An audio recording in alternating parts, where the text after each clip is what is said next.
Good afternoon, YouTube. Clint Norris here, IFBB Pro. I'm joined today by my good buddy, Austin Jones. We've been friends since, long time now, Bubba. Teen years. Yeah, probably since, I think I was 16 or 17. Very first gym I was ever a member of, he was also a member of. And, that's where we met each other and how we got to know each other and started hanging out. But Austin's got a show coming up, and tell him a little bit about yourself, homeboy. Well, this is my 19th year of competing. Started this years ago. Kind of giving away your age there, Bubba. I know it. I'm trying not to. Hey, I'm not old. I don't feel old anyway. But Mr. Norris here said that we met in a little hometown gym, and I never knew that I would wind up where I am with this sport today, and I'm still working on goals. But when I first started, I had some buddies that they worked out for recreation, and they would ask me, man, come to the gym with us, come to the gym with us. And I work hard. I don't need to go to the gym. And Is that the Mason crew? Yeah. Bubba Waller. Yeah. So we were construction workers, and I worked hard, and they kind of went in there for recreation. And well, lo and behold, one night on a Friday night, which was go out night, they talked me into meeting them at the gym, and that was where we were going to get ready, and then we were going to go out and hang out, have some hangout time. Yeah. Party time. Maybe box a little bit. Yeah, street type activities. Mm-hmm. But I met them there, and when I arrived, of course, I was already ready. I had my clothes on and I was ready to go. But they were finishing a lift. They were working out, and I was just in there and just hanging out, and I was just watching them. And again, one of my buds was like, "Man, you need to go on ahead and sign up, come in here with us." So I said, "Why not?" So we signed up right there on the spot, and that's kind of where it started. I just lifted for recreation, at first for fun, and then it was the year. I'm gonna give your age away now. Oh shit! So, 2002.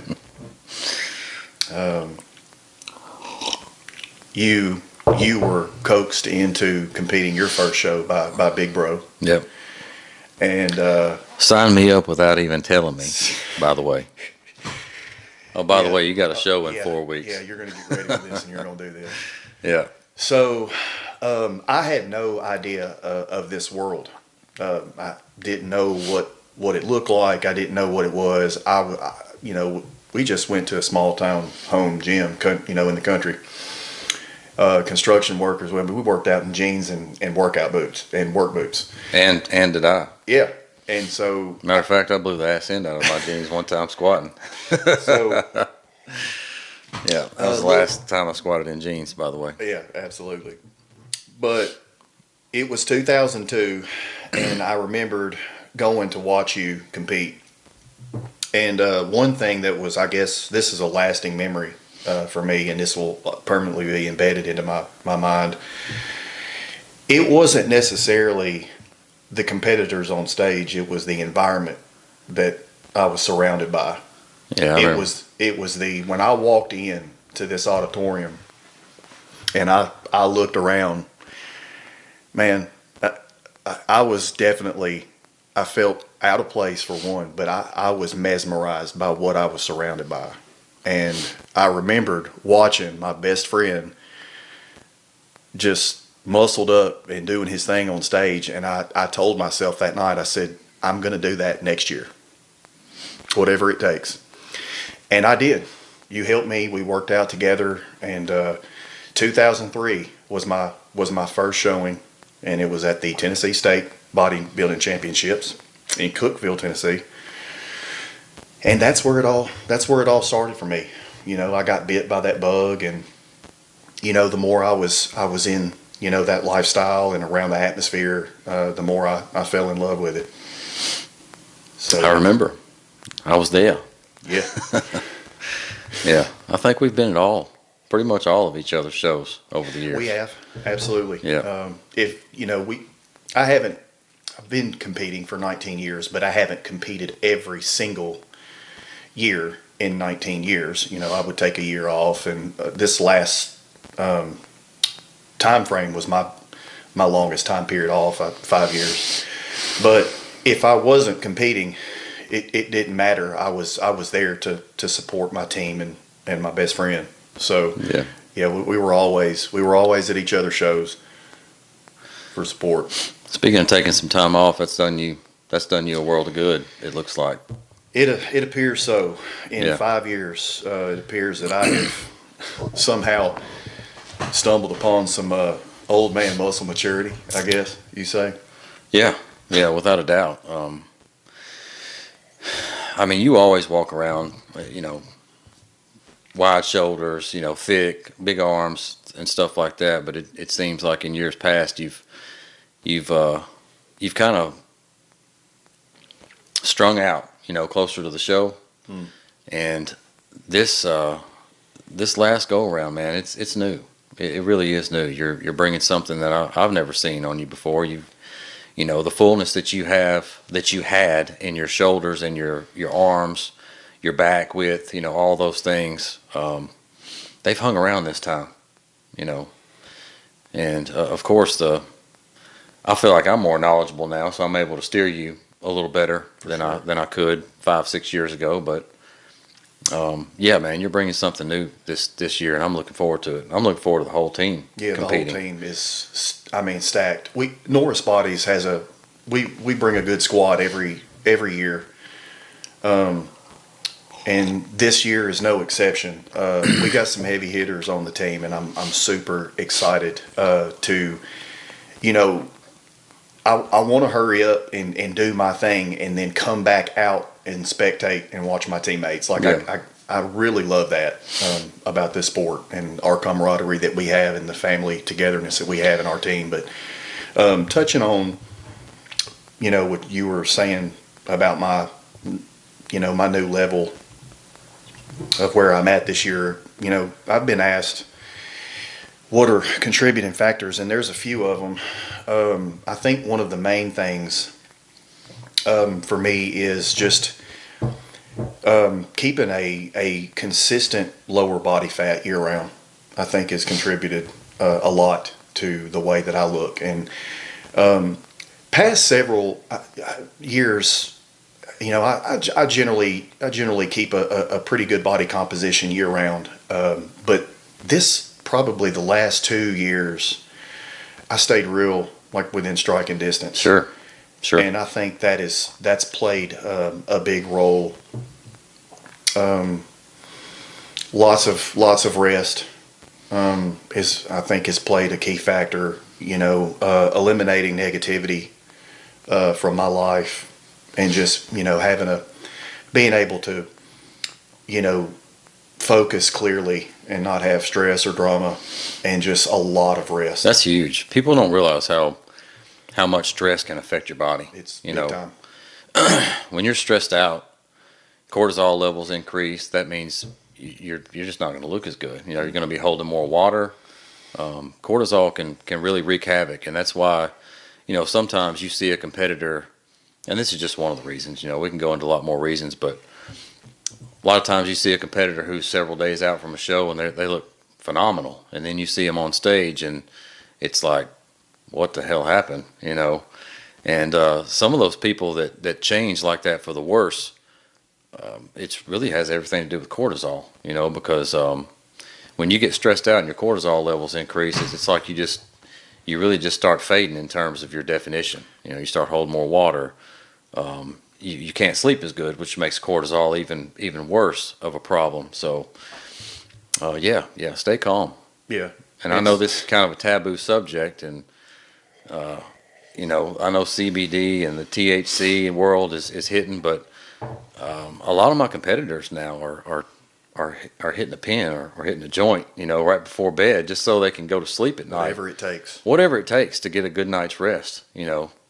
And there's no shame in having to do that at all. It's in a medicinal purposes standpoint, like for real medicinal purposes, um, you know, that's something you need to address. If you're not getting good sleep, you definitely need to address that. So, but anyway, since it is, contest season, we're coming to a close on the contest season. This is a big one coming up. The Tennessee Night of Champions always brings good competitors. It's going to bring quite a bit of competitors. Tell me a little bit about what you're thinking in terms of, what are you looking to present on stage this year? I mean, obviously you want to have somebody to compete against up there. Obviously. So, I mean, you want to look your best. You want to stand next to people who look good too. You don't want to stand up there next to schmoes. No, and you want to stand next to people. Sure. I want to Sure. be in the mix of competitors. I want to be critiqued and judged. I don't want anything handed to me. But no, that's a good question. I think a lot about this, and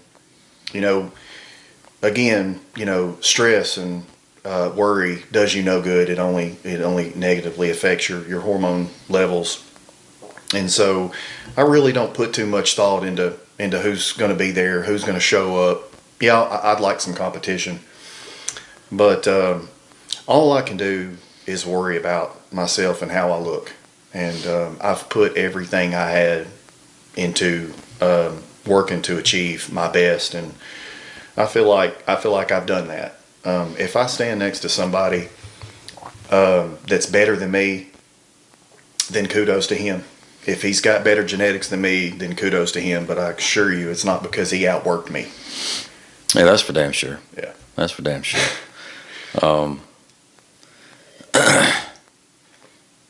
In terms of it's like standing next to somebody, what we were just talking about.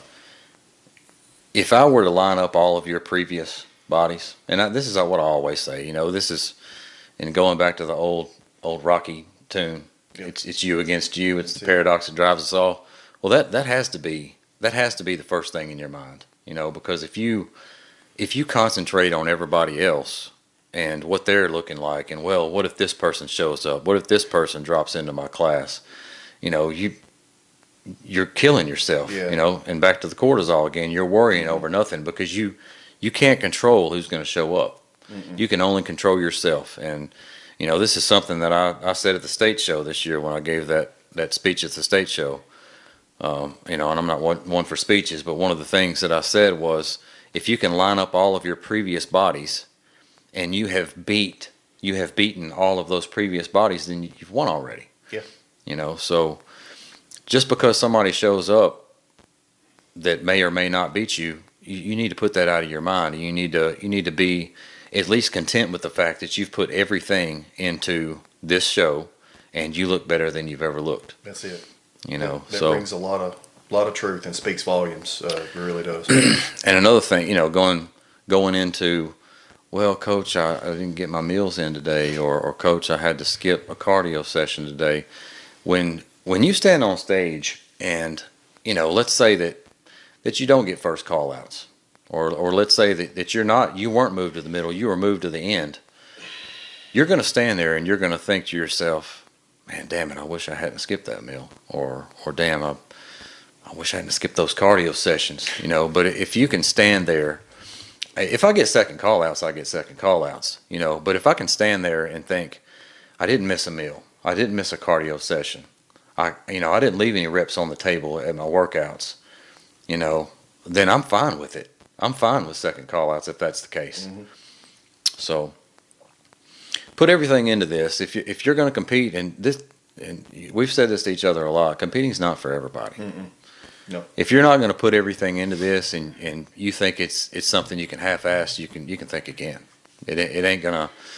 It's not going to reflect anything good on stage when you get up there and you've half-assed anything. Mm-mm. There are some genetic freaks in this world, but chances are you're not one of them. And it's going to show. It's going to show. And something you said in that post you put up the other day to the team. If it's not on your paper, it tastes like fucking second place. Yeah.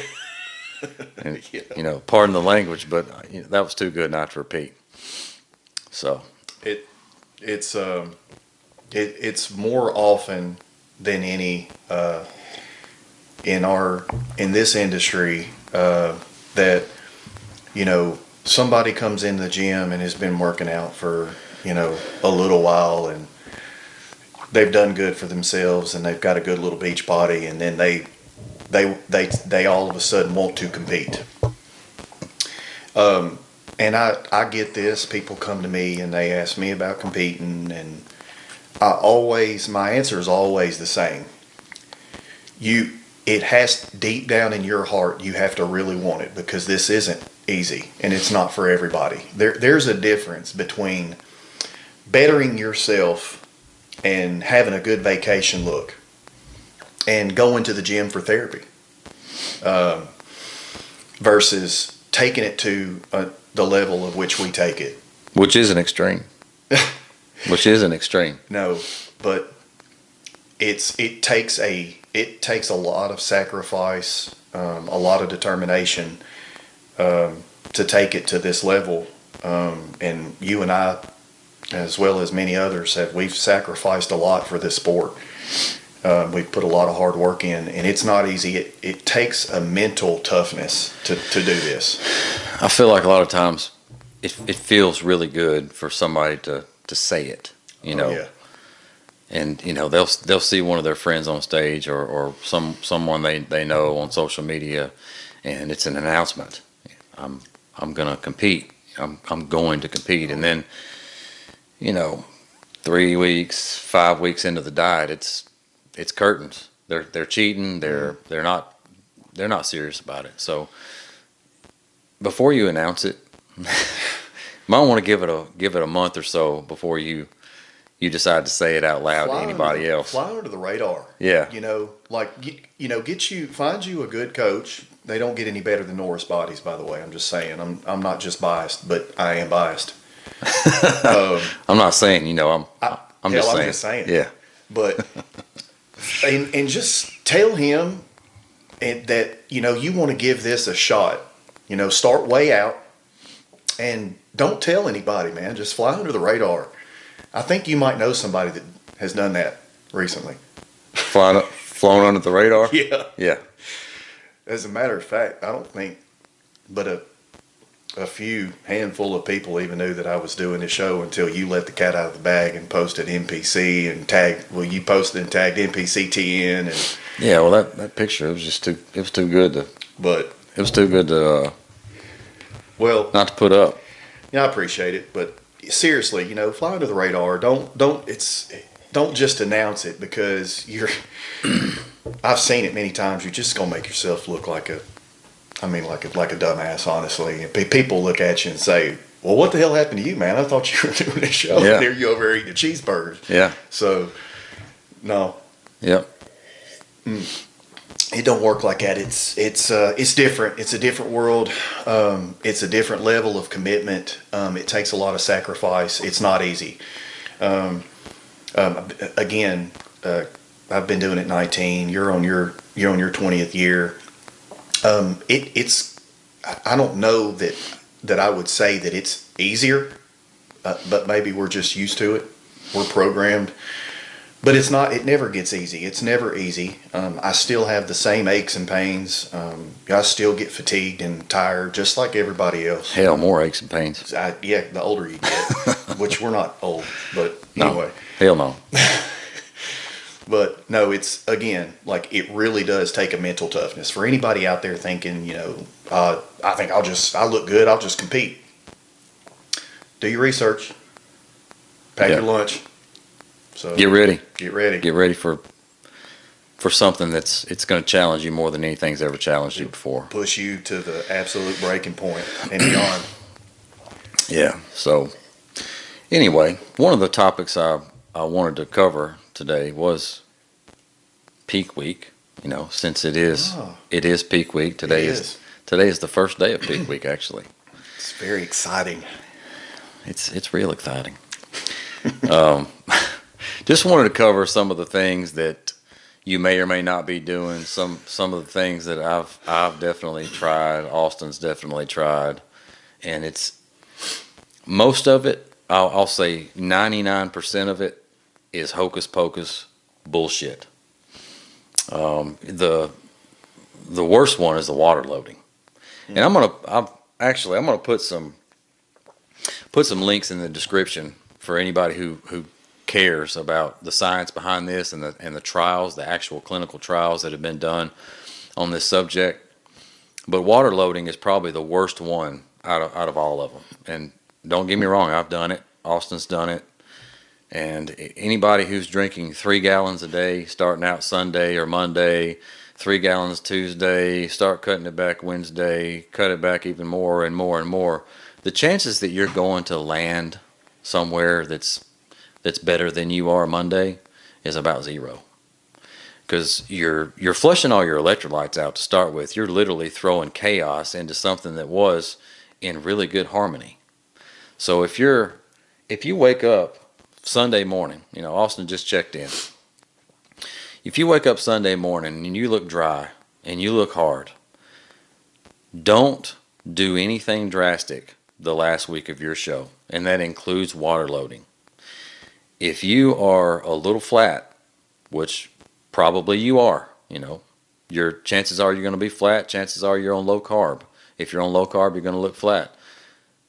Don't change anything drastically. If you're flat, add in some carbs Thursday and Friday, or maybe just Friday, depending on how big you are, depending on how efficiently you process your carbohydrates. Land it slow and steady. Anyway, talk a little bit about that. I mean, did you look better when you water loaded versus No. now? No, and this is where Norris's knowledge kicks in. He's far more on the science to this. All I can do is speak from experience. In years past, we did the whole a week out, heavily salt your food, drink 3 gallons of water Monday, Tuesday, Wednesday, and then we'll stop sodium and then rack back. And I will be honest with you, like there couldn't be more truer words said than if it ain't broke, don't fix it. If you're ready a week out, which you should be, then don't get crazy.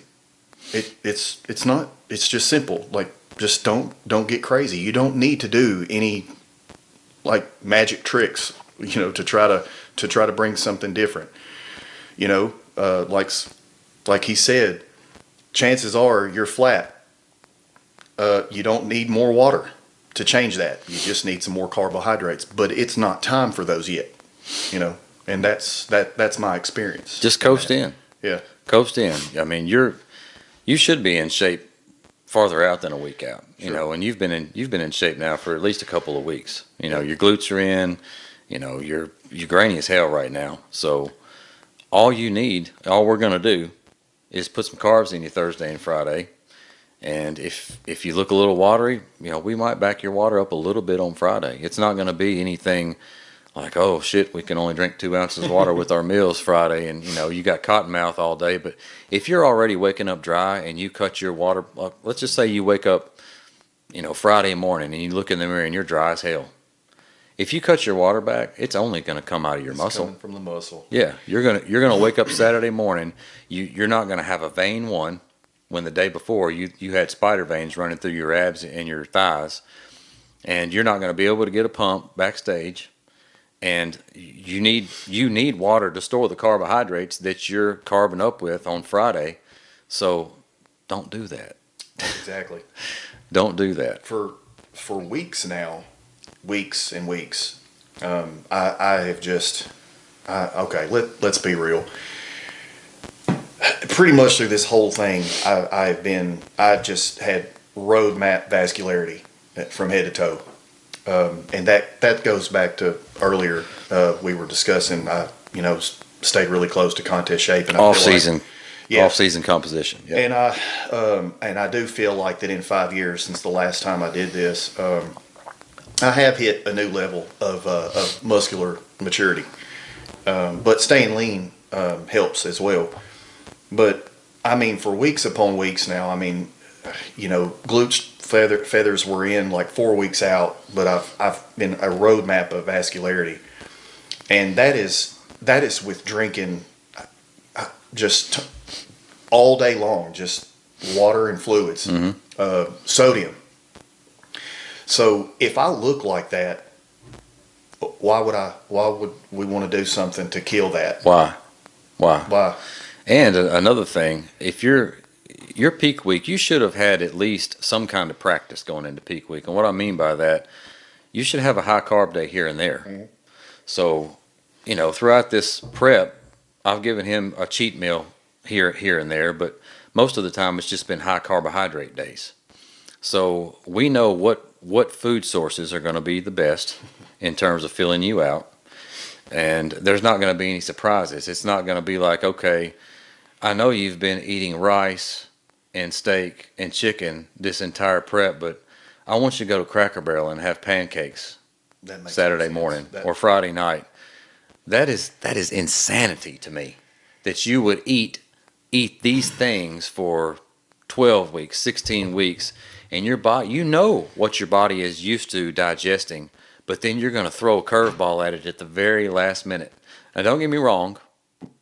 Some people can get away with that shit. Some there are a few people can't. exceptions. Yeah, there are exceptions. But personally, I can't do it. It bloats the hell out of me. And I've done the pancakes. I've done the burger and fries and all of those things that you could think of to carb up or to fill out, that I've heard the bro science people talking about in the gym, and it doesn't work well. Mm-mm. If you've been eating white rice as your main carbohydrate source, why wouldn't you just eat more white rice to carb up with? Because you're going to digest it well. You know that your body is going to assimilate it. Why would you go eat pancakes the morning of the show? It makes no sense. And I think what it boils down to is people are so damn hungry by that point. They're looking for any reason to go eat fucking pancakes. And maybe we'll take that another step further, and maybe their coach, I don't know, maybe he doesn't hold his competitor in the highest esteem. Maybe he feels like that's the best he's going to do, and it's not going to hurt him. Well, to hell with it. You know what? Just feed him. You've been craving this for so long. Just go on ahead and do it. But you're going to get second call outs anyway. It'll be fine. It's that's never worked well for me either. I don't understand that either. Again, like you said, there's some exceptions to the rule, but we've done that. We've done that too. Yeah. I mean, if you, I'm not sitting here casting stones, No. because I've done it, and you've done it. I've tried it. I've tried it more than once, and thought, well, I could have tweaked. Nope. It's not hocus pocus shit. Just it should be like George Farah actually said it the best. It should be like landing an airplane, nice and slow, nothing drastic. You're not gonna make any like sudden changes at the last minute and land on the ground nice and smooth. You're probably gonna wreck. Yeah. So anyway, the carb, just to touch on a little bit of the science, I'm not going to go like super into it as far as the carb up phase goes and the carb depletion, but just to throw a little bit of the clinical trials and the journals and things that I read from time to time, and I'm going to put these links in the description. But when you deplete, and by deplete I mean that you're lowering your carbohydrates, you're still exercising, and you carb up Thursday and Friday, your muscles are now programmed to store more glycogen or more glucose than what they stored before you carb depleted. Does that make sense? Mm-hmm. So if you have been eating a certain amount or an adequate amount of carbohydrates, then your muscles aren't going to store as much glucose or glycogen as they would if you depleted them. Now taking that a step farther or a step further, and this is the link I'm going to put in the description. When you add exercise to that, a carb depleting exercise regimen to that, your muscles are going to store even more glucose than what they would do if you stopped exercising and didn't eat carbs. You see what I'm saying? Mm-hmm. So this is why that last workout that I have you do Thursday, the run through, the the set to 20 on everything. That's the only time I'm going to tell you just to do a run through and push blood, and basically all you're doing is depleting glycogen. When you deplete glycogen through exercise, you're going to overcompensate even more by storing more glycogen in the muscle. So when you carb deplete with your food and you carb deplete with exercise, that's going to make it even more efficient when you carb up that Thursday and Friday, or even Friday. Mm-hmm. But anyway, I'm going to put that link in the description. It's something that some people just stop working out altogether. They just go cold turkey. Like Wednesday, this was my last workout, or Tuesday, this was my last workout. Now I'm just going to sit on my ass, not do anything to move blood around my body and just eat. That's not going to give you the best results either. Mm-hmm. And again, there are always exceptions to the rule, but that is the exception, not the rule. And getting rid of inflammation. This last week, inflammation, like cardio. How much cardio we've been doing, and this is pretty fantastic too. I haven't done a hair over 45 minutes 5 days a week. Well, 6 days a week here recently. Yeah, and you train legs obviously twice a week. Once a week. Once a week. When you train and you do cardio daily, not only are you doing cardio on your legs is usually that's what you're doing cardio on, are your legs.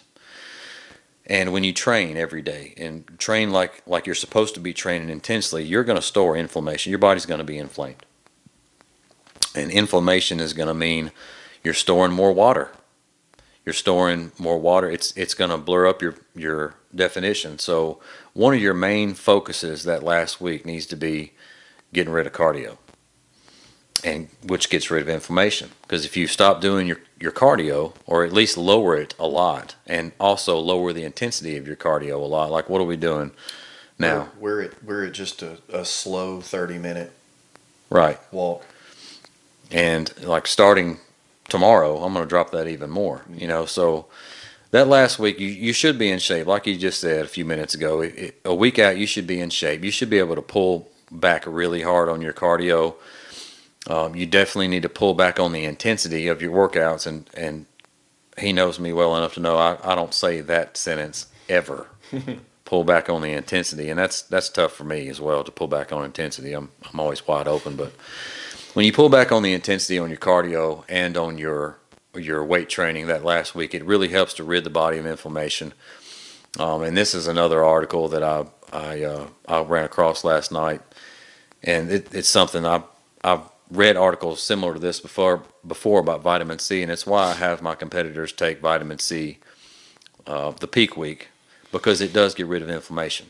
Studies show that taking vitamin C gets rid of inflammation. Even in an extreme case like cancer. When your C-reactive protein is really high, cancer actually helps lower your C-reactive protein, which is one of the main inflammatory markers in your body. And if that's high, like when you get your blood work done, the C-reactive protein, I had you check that last time. Mm. The C-reactive protein is something that not only does it indicate inflammation or disease, it can also indicate heart attack. You're prone to have a heart attack if your C-reactive protein is higher. That's actually a better indicator for heart disease than cholesterol is. So C-reactive protein, homies. Anyway, so you're looking forward to. You said you're going to kick ass and chew bubble gum, and you're fresh out of bubble gum. We're fresh out of bubble gum. Yep, gone. So the only thing left is to kick ass. So I'm looking forward to it.